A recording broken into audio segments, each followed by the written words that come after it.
mi trani pan phabati gi mi trani thoi thadoraga mi tru thadoktabase makhoi chakhrabra akhoi Manipur da mi chaba mi leirabra Karigi makhoina phajilkhiba mi houjikphaoba pithokpa ngamdabra Manipur da mi chaba mi leibra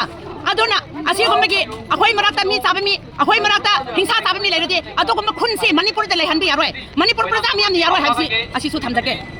akhoi na lebliba makham se kalatombi lam dilong dane det 13 May da lalun ba phaida konsa khun mi trani pan bu pharaga mi trani thoi thadoraga mi tru houjikphaoba thadoktri mapaw asini habsu tadri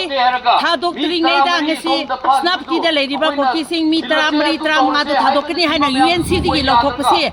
akhoi kalatombi da leiba Pobru range da leiba yel hobi pamna mangna yaning de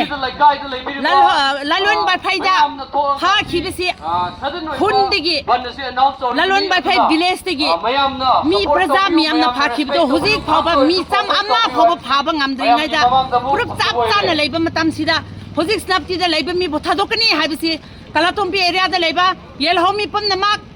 Pobru range da leiba naga tribe pamna mangna yaning de Karigumba si thadokpa taredi